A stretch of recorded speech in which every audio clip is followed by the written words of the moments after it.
Joseph Stalin was born on December 18th or December 6, 1878. No one knows his true birth date. He changed his name to Stalin, meaning man of steel in Russian. He grew up poor. He started off as a political agitator and was arrested many times by the secret police. He rose to power by becoming a member of the Central Committee of the Bolshevik Party. When the Bolshevik Party took power of Russia, he gained more political influence. The Soviet Union was established in 1922 and was led by Lenin. When Lenin died, Stalin surpassed his rivals and took power. Tojo was born on December 30th, 1884.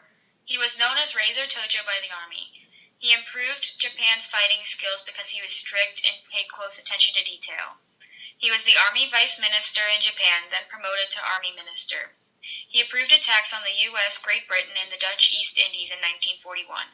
He assumed direct command of army operations as the chief of Army General Staff. He also had portfolios of home affairs, education, munitions, commerce, and industry, as well as foreign affairs. Although he had these positions in power, he never really got a dictatorship like Stalin and Hitler. He was tried and hanged as a war criminal. Tojo was a prime minister, and he was responsible for the attack on Pearl Harbor, which initiated the war between Japan and the United States. Pearl Harbor occurred on December 7, 1941, where hundreds of Japanese fighter planes attacked the American naval base at Pearl Harbor near Honolulu, Hawaii. The battle lasted 2 hours, but it was very devastating. Tojo was now a virtual dictator and quickly promised a new order in Asia, and towards the end supported the bombing of Pearl Harbor despite the misgivings in several of his generals. Tojo's aggressive policies paid big dividends early on, with major territorial gains in Indonesia and the South Pacific. Stalin impacted the U.S. by making people fear communism and the Soviet Union. And Americans were not really aware of what was actually happening at the time, so they did not know his reign of terror and how many people he killed at the time. Tojo played a key role in opening hostilities against China, and he also pushed for alliance with Germany and Italy. People like Hitler were well admired in Japan, and when Tojo became the Minister of War, he knew that Japan's future lay in the hands of European dictators. He realized that war with the U.S. was unavoidable, so he knew that it was bound to happen, so he warned Japan about this. When he authorized the attack on Pearl Harbor, that's when the U.S. declared war on Japan, which led to World War II. Stalin signed a pact of non-aggression with Germany. Hitler was afraid that a war on two fronts would be caused, but Stalin eliminated this fear by signing the document. After the signing happened, Hitler invaded Poland and caused World War II, so Stalin basically helped him out. On the eve of World War II, Stalin and Hitler annexed parts of Poland and Romania, and they also invaded Finland.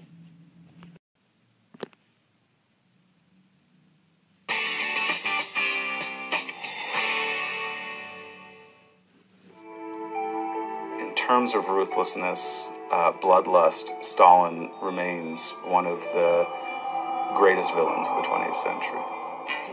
Joseph Jukashvili was born on December 18, 1879.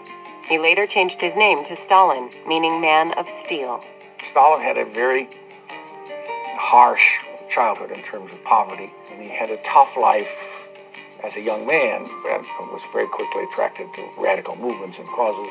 Between 1902 and 1913, Stalin was imprisoned 8 times by the Russian secret police. Stalin's rise to power started after the Russian Revolution of 1917, when the Bolsheviks deposed the Tsar and created a communist society. Lenin died in 1924, and there was a big struggle about the succession of Lenin. Stalin eventually took over in a very complex maneuver that really showed his master skills as a manipulator of men.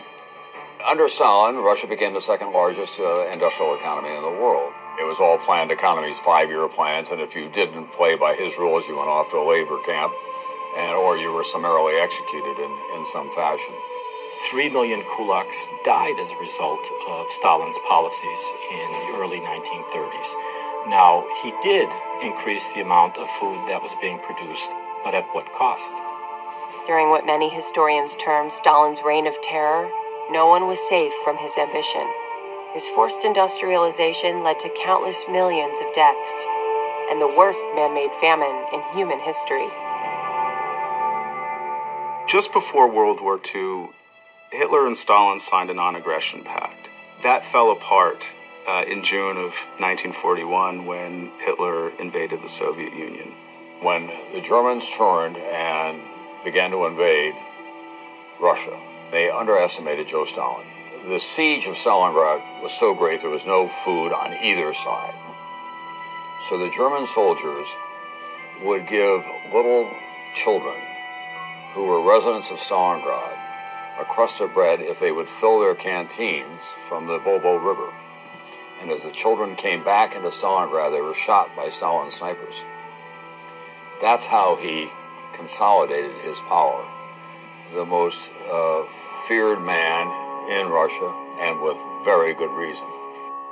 The Soviet Union lost an estimated 20 million people during World War II, more than any other nation. During the Big Three conferences, Stalin demanded much of Eastern Europe as compensation. Stalin established an Iron Curtain from the Baltic to the Adriatic Sea. The Soviet Union was a major superpower with the potential of a nuclear arsenal in 1949. So that meant he had brought the Soviet Union from a minor regional power in Europe to a global superpower. On March 5th, 1953, Joseph Stalin died. Stalin is regarded by many Russian citizens as a great man. They had enormous pride in what he did for their country.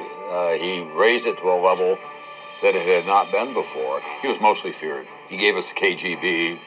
He gave us the Soviet labor camps. He gave us summary executions. We don't know how many people died at his hand in his own country for both reasons that were real and imagined, because they did not play by Stalin's rules. I think Stalin's image today is increasingly concentrated around his role as one of the greatest mass murderers of the 20th century.